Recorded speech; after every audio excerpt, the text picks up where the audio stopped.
This is the Navigating Adult ADHD podcast, here to help you navigate and thrive with ADHD in adulthood. I'm your host, Zena, and I was diagnosed at age 36. As with many ADHDers, I have a rebellious and nonconformist style, and that means that there will likely be swearing in the coming episode. Please be mindful of any little people. Hello my friends, welcome back to Navigating Adult ADHD. Now, quick life update for you all before we dive into productivity today. I feel like I haven't recorded an episode for ages because I took a week away. I had a week off where I went with my family, so my partner and his 3 boys. We flew with his extended family to Brisbane in Australia, and we were on a cruise boat for 7 days. We cruised from Brisbane up through the Whitsundays to Cairns, and then had a couple of days there and came back. So had a couple of at-sea days. And thank you to the cruise ship, I caught COVID. So at the end of the cruise, I went, the boys had a wonderful time. All you can eat jelly. And I'm telling you, they can eat a lot of jelly for dinner and pancakes for breakfast. It was wild. They loved it. Anyway, we came back and one of the boys started to get sick on the last day, and I think the cabin next to us, they may have had COVID because every day they had meal trays outside their room and somebody had confirmed that there was COVID on our floor. Anyway, it's going to be expected on a ship, right? So yeah, we came home, and I think 2 days after being home, I had a day at work and I felt great. And then the second day back at work, I was like, ooh, I'm not feeling too great. Did a COVID test and I was positive. I was like, God damn it. Couple of days off and we're back. So hence the funny tone of voice today. I'm still getting over like the kind of nasally thing and feeling like $1 million, even though my voice may not sound it. But yeah, had a great time. There were 13 of us on this cruise, and it was my first time cruising. I have done a lot of travel all over the world, much of that solo. I'm a huge advocate for solo female travel, and cruising is definitely not my preferred method of travel yet. That may change as I get older, but I must say it was a great experience with a lot of memories and some really cool things that we were able to do with the kids, which is awesome. So yeah, quick life update. All right. I really enjoy it when I hear other podcasters that I feel like I'm getting to know give those little updates. So I'm going to sprinkle them in for you. All right. Today we're talking about productivity with ADHD, and I'm going to share with you 5 steps for how you can be more productive. Don't worry, they are super simple. I want you to think about how many fancy calendars or colorful planners you have brought over the years thinking that they were what you needed. I even see now there are adverts targeted very well towards me for neurodivergent planners or ADHD specific planners and calendaring systems. Now, there is a dopamine high that we get when we buy another planner or calendar or system. And I definitely get another boost of dopamine the first, generally only, time that I use it.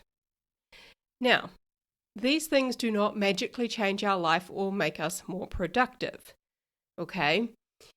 Often they end up being another thing in the wardrobe collecting dust with all the other planners.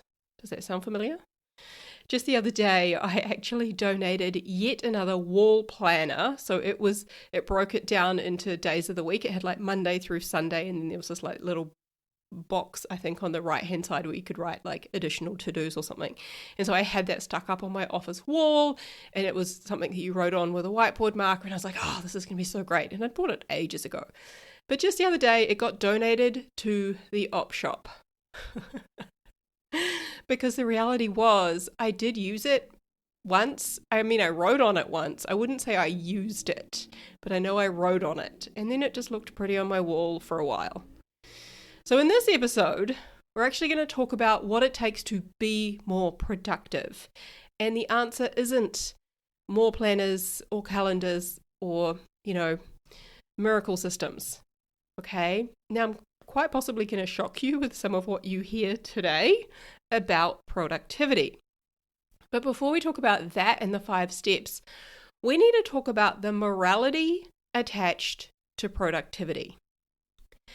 Getting lots of shit done does not make you a better or worse human. I just want that to sink in. Your level of productivity has nothing, I repeat, nothing to do with your self-worth.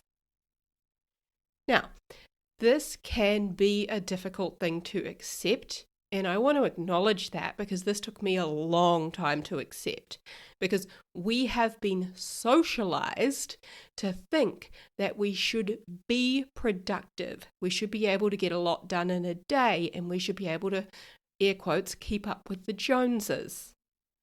There is an extra layer for women socialized in our world, thinking that we need to do all the things for our kids and keep on top of the home and making sure it's tidy and clean and our family's well fed and taken care of and all of this.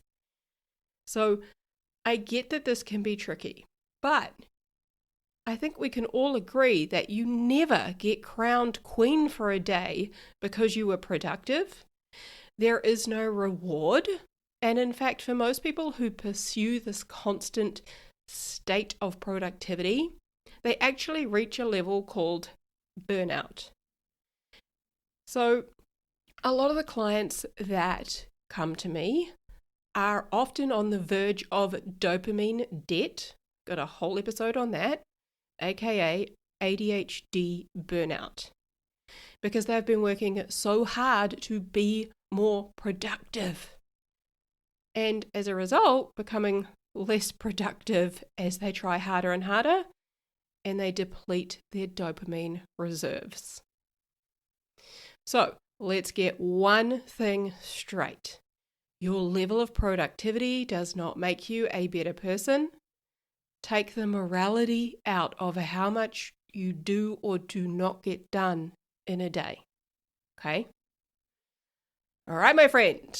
Here are the 5 things to be more productive. Number 1, this might shock you. Number 1, do less in order to accomplish more.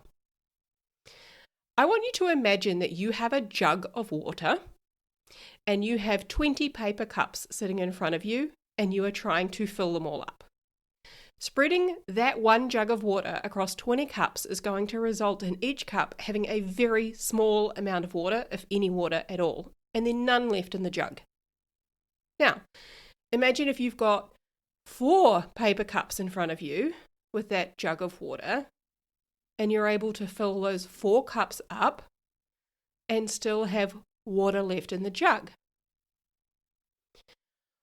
When we try to do everything, we end up doing very little. Sometimes even nothing. Nothing actually gets accomplished or done, finished. Now that jug is also a visual picture of how much dopamine we have. When we try to spend it on 20 different things, we run out of it very quickly. But when we spend our dopamine on less things, we achieve more. And we can also have some left over in the tank to go and spend elsewhere. So today when I sat down at my desk at 8:30 a.m., I thought of a million things that I could do today. And I made a list of my non-negotiables. So I have 3 client calls today that were on my calendar. I wrote those on my list. I also needed to get this podcast drafted and recorded, edited and uploaded. I wrote that on my list. Then I also wanted to turn the podcast into an email and some social media posts. So I wrote those things on my lists. Now, I added to my running list of could-dos. Yes, I have a could-do list. And I added things like draft a new email sequence and plan 2024 goals and outline podcasts that I need to get on top of ahead of Christmas. I have an ongoing could-do list that I capture all of my thoughts and ideas on. Okay. Now, that leads beautifully into number 2, which is, and don't worry, I'm going to recap all of these at the end. Number 2 is remove the number of steps and simplify. Now, we know that our brains, our ADHD brains, are dopamine driven. And we make decisions based on the level of dopamine that something is both going to cost us and also give us in return. Okay? So for example, I hate to wash my hair. I love having hot showers, but washing my hair, that's not fun for me. I don't like it. It always takes away from the amount of dopamine that I get from a shower, because for me, having a hot shower is a joyful experience. It gives me a lot of dopamine.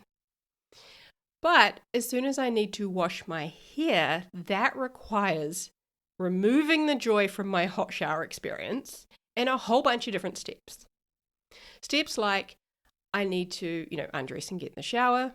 I need to get my hair wet. I need to apply and rub in the shampoo. I need to rinse off the shampoo. I then need to apply more shampoo and rub it in. Then I need to rinse off that shampoo. Then I need to apply conditioner and rub in. Then I need to brush in the conditioner. Then I need to wash off the conditioner. Have you tuned out yet? You get it, right? It's a lot of steps. But that's the point I'm trying to make. There are so many steps that it sometimes sounds overwhelming, or like it's going to cost so much dopamine up front that I'm not going to get any dopamine in return, or not enough to make it worthwhile doing. Okay? So another way to think about this is like I'm paying $1 of dopamine for every single step involved. And then I'm paying, let's say there's 10 steps, I'm paying 10 dopamine dollars, but I'm not getting any dopamine dollars back in return. Therefore, my brain would like to avoid this activity for as long as possible. Everything we do costs us dopamine, and it also often produces a return. Not always. However, when we can't see or, when we can't visualize a return on that investment, or we don't know what that could be, that return on investment, when we can't see that, we are much less likely to engage in that activity or procrastinate it, avoid it as long as possible, which makes sense, right? Given how our brains work and the dopamine drive that we have. So how can we actually improve our productivity here? Okay, 3 different things we can do. Number 1, we can remove the number of steps. Number 2 is we can simplify it. And number 3 is we can show ourselves the reward. Visualize the reward. Okay? So how I've done this in this example of washing my hair is I removed a bunch of steps. I no longer blow dry and straighten my hair after I wash it. Okay? I removed those steps to make it less taxing. Also, I don't follow the, societal rules or the rules that most women follow when it comes to washing their hair. I don't give a shit about how often everyone else washes it. I wash my hair approximately every 2 weeks. I let it get greasy, and you know what? It's just not an issue for me. It's just not an issue. I also time it so that when I do visit the hairdresser, which is for me every second month, every roughly 8 weeks, I go to the hairdresser. I time it so that I don't have to wash it ahead of time. It's like I time it so that she does that whole process and I don't have to. So those are some of the ways I've removed some of the steps and simplified it for myself. Now, in terms of showing myself the reward, I love to have straight hair. I naturally have thick, wavy hair, like really thick, so thick that sometimes, like even right now, my office gets like a sauna and I've had to put my hair up in a ponytail because it was just too hot to have it out. Okay. But I love having straight hair. I feel good when I have it straight, and the best time for my hair is a couple of days after I've washed it. When I actually get to straightening it, I let it dry naturally and then I straighten it. Spend about 15 minutes in the bathroom whilst watching Netflix, straightening my hair. For that kind of anywhere from, I would say, 4 to 7 days, it looks amazing and I don't necessarily need to touch it up. And if I do, it's like flick the straighteners through for like 2 minutes. It doesn't take long. Now, I used to have a real negative attachment to straightening my own hair. I would always just wait for the hairdresser to do it. I used to think it takes so long, it's so painful and hard and boring. And then I broke it into 4 simple steps. I put on Netflix when I did it, and I timed it. And I realized it actually only takes me about 15 minutes. My brain was being so dramatic and being like, oh my God, it takes like 45 minutes to an hour and it's so painful and I hate it. But the reality is, I actually enjoy watching a show when I do it. I love my Netflix. It's super satisfying for days, even like weeks afterwards, meaning I get this dopamine return for ages afterwards.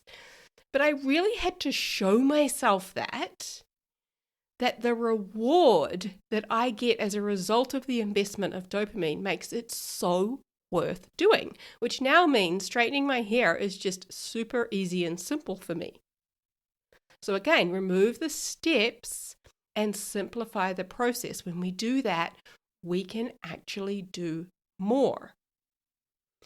Now that leads me into number 3, which is lower the bar for entry. My friends, we ADHDers are prone to a few things that can hinder our productivity. That is all or nothing thinking and perfectionism. So this could look like, if I don't do a full 60-minute workout, then it's just not worth doing. And that leads to no exercise rather than using the 15 minutes that I've got to go for a walk or do a 20-minute leg workout. Okay, it might also look like staying up till 2 a.m. pushing. That's a new word. I love making up words. I'll start again. Staying up till 2 a.m. putting the final finishing touches on an assignment that you've been working on because it's not yet perfect and there are some more that you could do or better ways that you could explain things.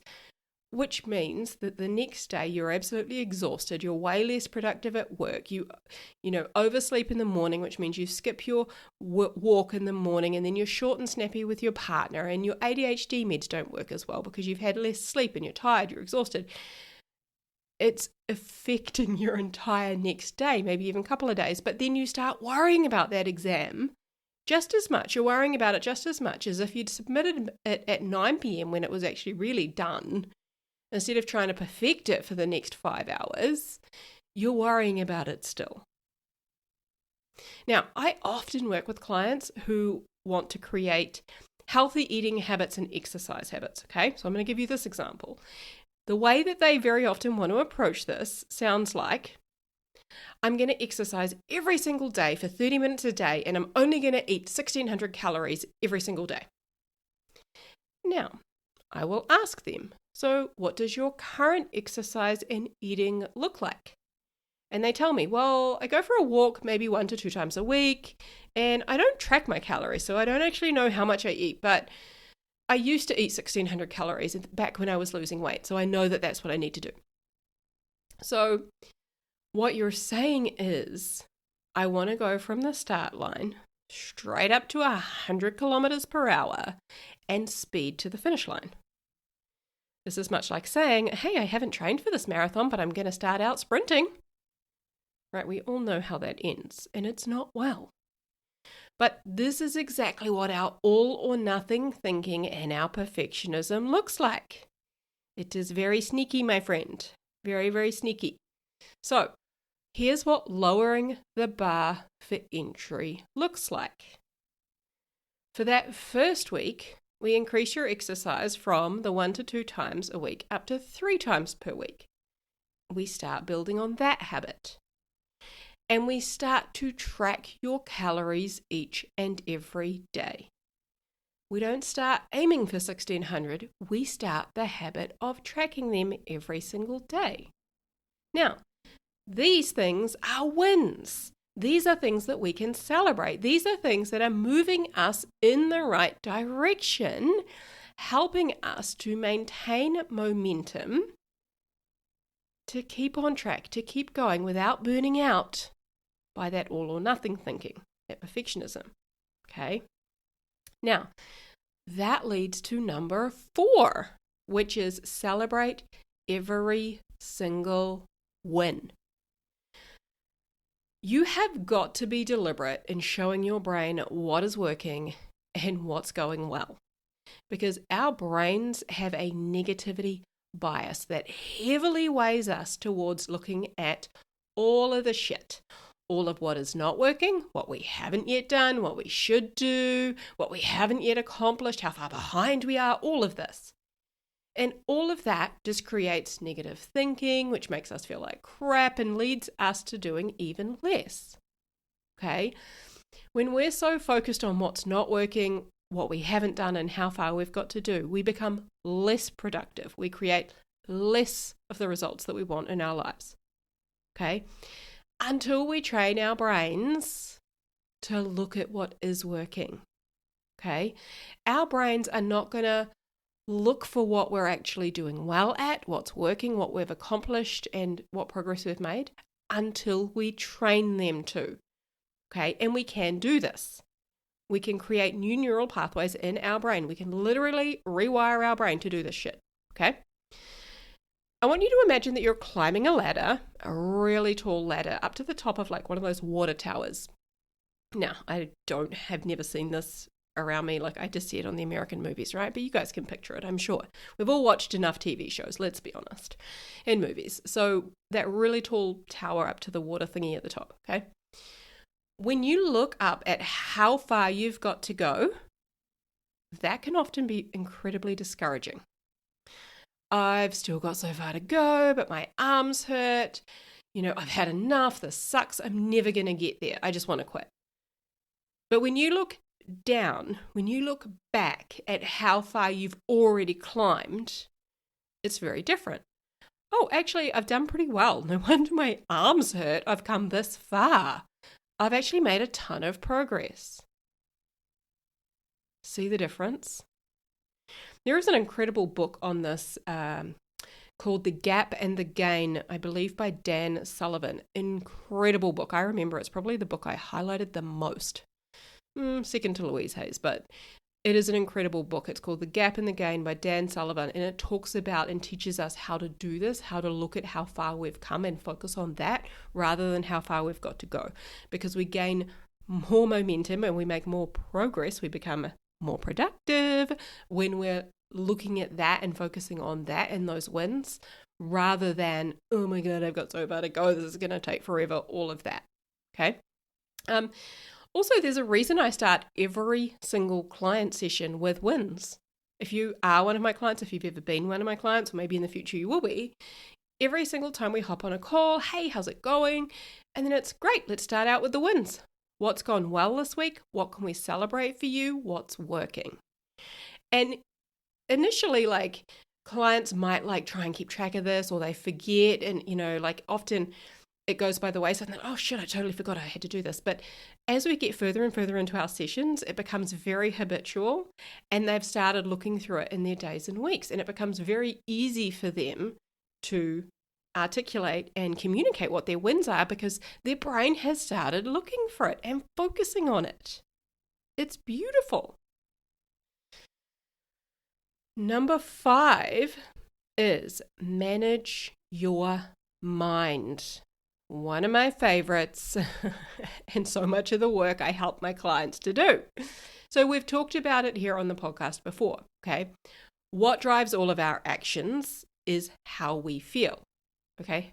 How we feel drives all of our actions. So the question then becomes, what determines how we feel? And that is what we think, okay?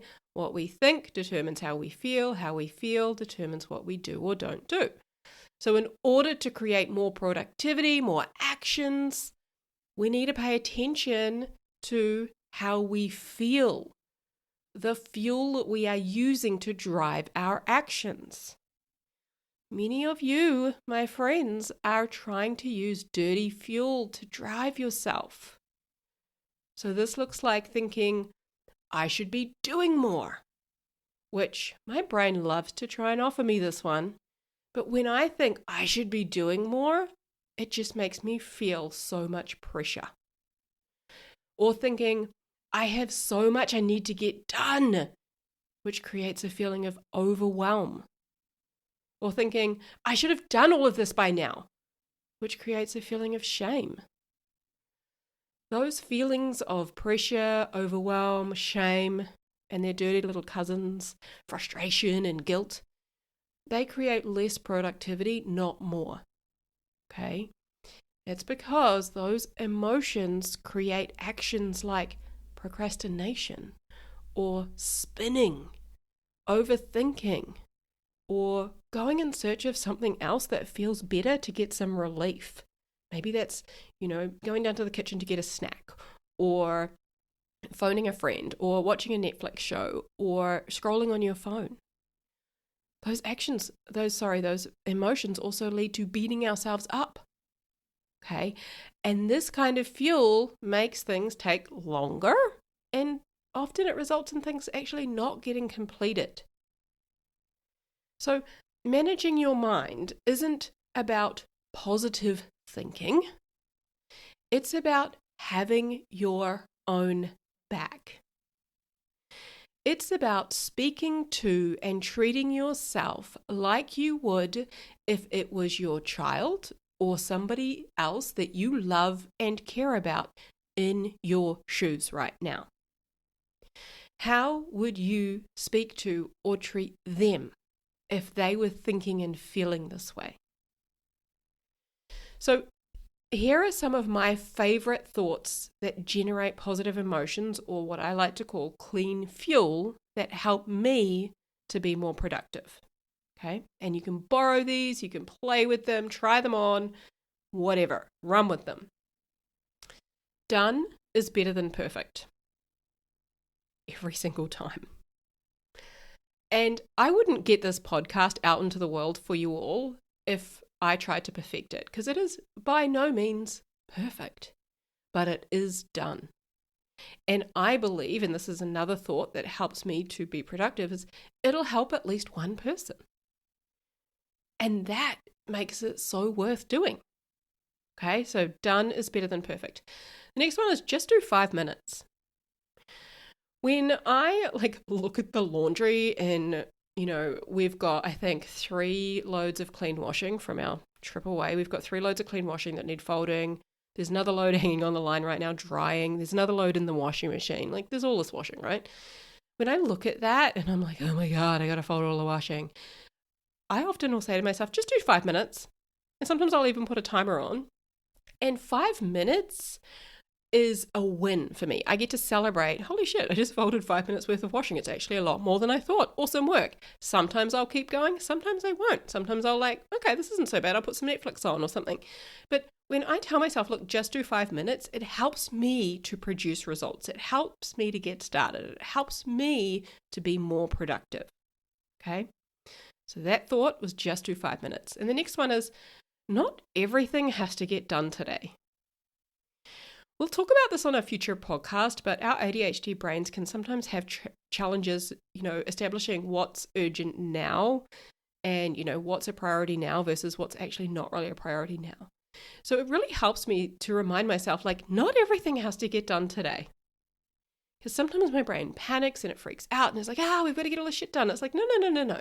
Not everything has to get done today. And that is quite calming for me.